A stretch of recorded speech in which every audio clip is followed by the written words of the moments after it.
થડરૂપી પરમાત્માને ઓળખો.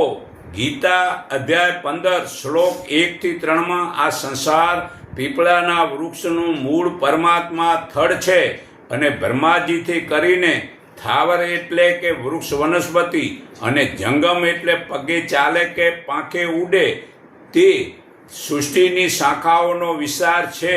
આ સંસારનો સર્વાશે અંત થતો જ જણાતો નથી, તેમજ સંપૂર્ણ રૂપે તેની ઉત્પત્તિ અને સ્થિતિ પણ જોઈ શકાતી નથી.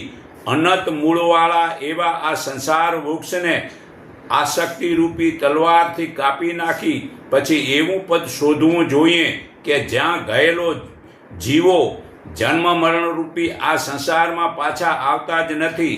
જેણે માન, મોહ અને સંગ દોષને છોડી દીધા છે અને કામનાઓને છોડી નિત્ય આત્મા વડે પરમાત્માનું ચિંતનમાં લાગી રહે છે, જેઓ સુખ દુઃખ વગેરે બે જોડકાને છોડી દે છે તેઓ જ પરમાત્માના ધામને પામે છે. આ ગીતા અધ્યાય 15નો પુરાવો છે. તો કરોડો યજ્ઞ કરો, કુવા વાવડી કરાવો, કરોડો હાથી તથા ઘોડાના દાન તેમજ હજારો ગાયોના દાન કરો, પણ મોક્ષ તો બ્રહ્મ જ્ઞાની વિના થવાનો જ નથી. જ્યાં સુધી બુદ્ધિમાં વિકારની વાસના છૂટી નથી ત્યાં સુધી પરમાત્માનું જ્ઞાન થતું નથી. ચિત્તને સ્થિર કરવું હોય તો પરમાત્માનું ચિંતન કરવું જોઈએ.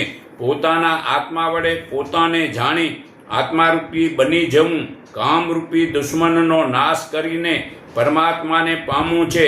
તે કામથી જ્ઞાનીઓનું જ્ઞાન ઢંકાઈ જાય છે.